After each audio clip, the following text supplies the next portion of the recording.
hari ini coba cari temannya berdua. Ayo. Semuanya.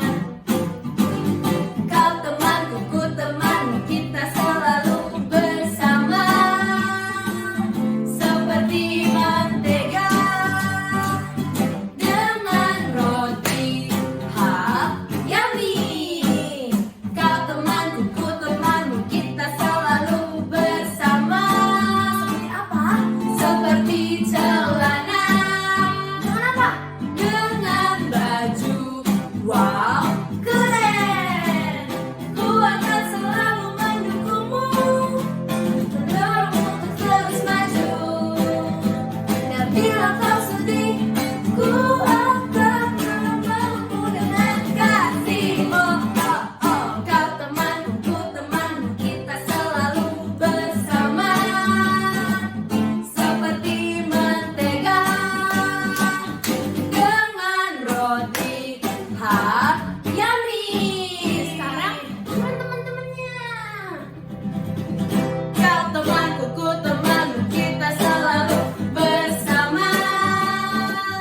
Seperti mentega dengan roti yummy.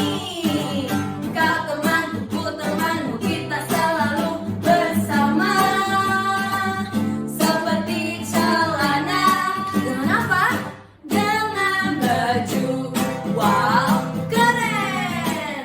Ku akan selalu mendukungmu, mendorongmu untuk terus maju. Dan bila kau sedih, ku akan memelukmu dengan kasih. Kau temanku, ku temanmu, kita selalu bersama. Seperti mentega. Dengan apa? Dengan roti yummy. Teman-teman, yuk sekarang kita mau sembah Tuhan. Semuanya tutup matanya, lipat tangannya. Tuhan Yesus, ku datang. Tuhan Yesus, ku datang. Ku bersujud di kakimu. Tuhan Yesus, ku datang.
hati yang mau belajar Tuhan. Terima kasih Tuhan, haleluya, amin, amin.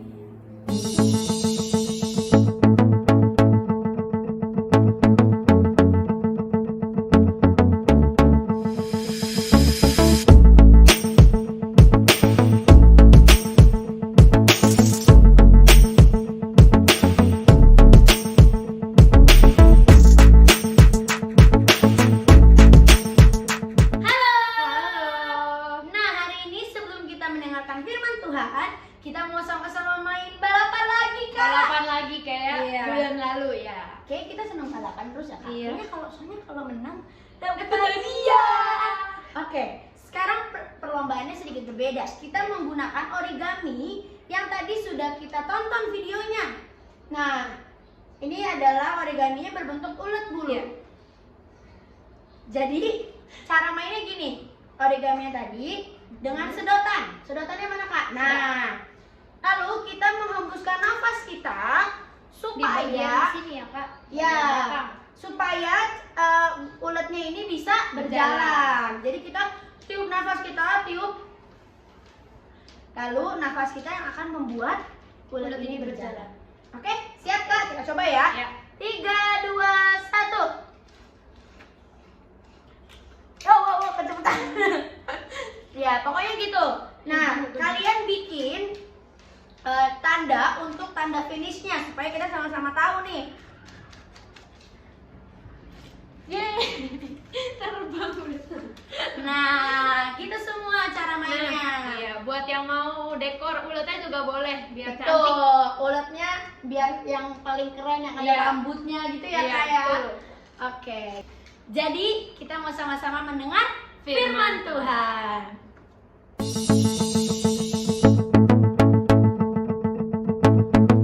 Hey Winsya, lagi Hai, makan Rita. apa itu? Ini aku lagi pegang balon nih. Oh, lagi di balon ya, coba coba. Huh.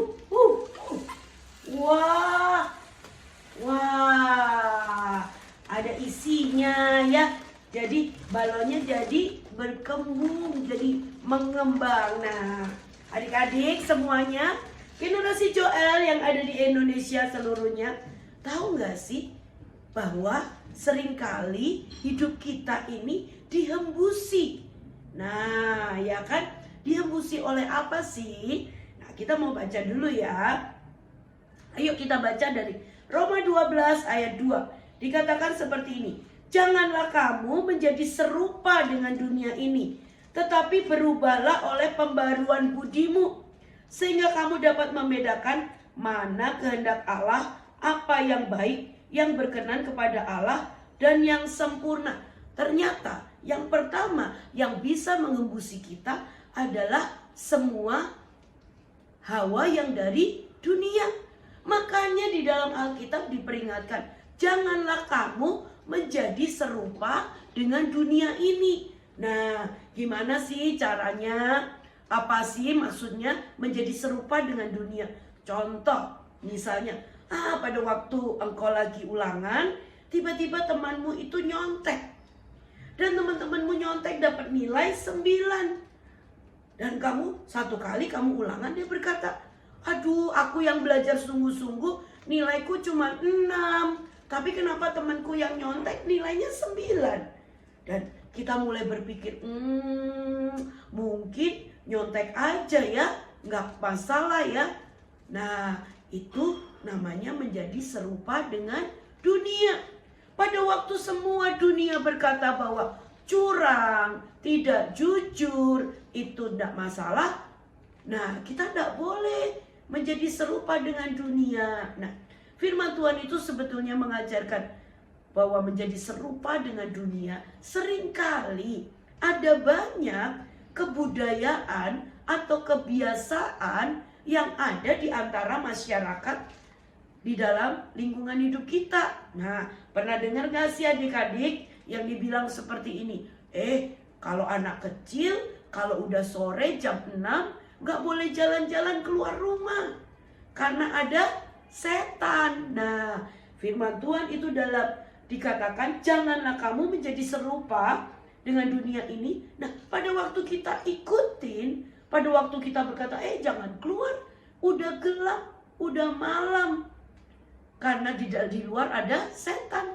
Itu dikatakan pada waktu kamu menjadi serupa dengan dunia, mengikuti dengan kebudayaan-kebudayaan yang ada. Ini roh kita, manusia roh kita, iman kita itu menjadi kecil. Firman Tuhan berkata kamu tidak akan pernah menjadi dewasa. Kamu tidak akan pernah bisa menjadi orang Kristen yang bertumbuh. Nah, hari-hari ini hati-hati ya dengan semuanya. Ada banyak loh. Ya, misalnya kalau jalan gak boleh bertiga. Nanti kalau bertiga yang satu sial. Nah, padahal kita adalah anak-anak Tuhan. Ya, tidak ada kutuk yang bisa mengenai kita. Nah, ada banyak sekali. Ya, nanti Kak Nita gak bisa cerita semuanya satu persatu. Ya, nah hari ini tapi ada firman Tuhan di 2 Korintus 2, mari kita baca 2 Korintus 2 ayatnya yang keberapa tadi ya? 2 Korintus 3, maaf, ayatnya yang ke-18. 2 Korintus 3 ayat yang 18 dikatakan seperti ini. Dan kita semua mencerminkan kemuliaan Tuhan dengan muka yang tidak berselubung. Dan karena kemuliaan itu datangnya dari Tuhan yang adalah roh, maka kita diubah menjadi serupa dan menjadi serupa dengan gambarnya dalam kemuliaan yang lebih besar. Yang pertama, yang bisa mengembusi anak-anak Tuhan adalah yang dari dunia. Yang kedua, ternyata yang mengembusi anak-anak Tuhan yaitu adalah dari mana? Dari Roh Kudus. Karena firman Tuhan berkata, Roh Allah dilepaskan dan Dia memberikan nafasnya untuk menghidupkan tulang-tulang kering itu. Nah, jadi yang dihembuskan tadi seperti waktu Kak Michelle tiup balonnya, ya. Kita itu seringkali dihembusi oleh Roh Kudus. Tapi seringkali kita ini tidak sadar. Kita tidak mengindahkannya. Nah, hari-hari ini seluruh anak-anak di Indonesia, yang pertama, ada roh yang bisa mengembusi kita, yaitu roh yang dari dunia. Yang kedua, yaitu roh Allah. Nah, hari-hari ini hidup kita dihembusi oleh apa? Pada waktu kita dihembusi dengan kemarahan, pada waktu kita dihembusi dengan pemberontakan, pada waktu kita dihembusi dengan iri hati. Misalnya lihat teman punya sepatu baru, bagus, yang bisa nyala, ada LED-nya misalnya. Dan kita mulai iri, maka kita akan jadi serupa dengan dunia. Kita akan berkata, kalau temanku punya, aku juga harus punya. Padahal nggak seperti itu. Jadi kalau Roh Kudus itu mengembusi kita, pasti Dia akan mengingatkan dengan firman. Pasti kita akan membawa untuk kita makin dekat dengan Tuhan. Untuk membawa kita jadi anak-anak taat, menjadi pelaksana firman, dan sungguh ini akan menuntun kita masuk dalam kemuliaan demi kemuliaan. Nah, hari ini kita sudah ada di akhir zaman, dan Roh Kudus akan menuntun untuk anak-anaknya yang mau. Ya, jadi setiap hari luangkan waktu. Mungkin kita sedang main, mungkin kita sedang bikin PR, mungkin kita sedang belajar. Kalau tiba-tiba kita tahu kita sedang dihembusi oleh Roh Kudus, tiba-tiba berkata, urapin rumah. Maka kita harus lakukan urapin rumah. Kalau tiba-tiba kita dihembusi Roh Kudus dan Tuhan Roh Kudus ingatkan, ingat ya berbagi. Engkau punya makanan, berbagi dengan temanmu. Kita lakukan itu. Percaya, kita akan melihat kemuliaan yang lebih besar. Dan kalian akan dibawa untuk makin dekat dengan Tuhan. Jangan menjadi serupa dengan dunia, ya, karena dunia menjauhkan kita dari kasih Kristus, ya, dengan main handphone, dengan berontak, dengan hembusan kemarahan, dengan hembusan keinginan-keinginan, ya, iri hati karena temannya. Hari ini tentukan hidupmu oleh siapa engkau dihembuskan. Apakah oleh dunia atau oleh Roh Kudus. Tapi pilihlah hidupmu dihembusi oleh nafas Allah. Amin. Tuhan Yesus memberkati.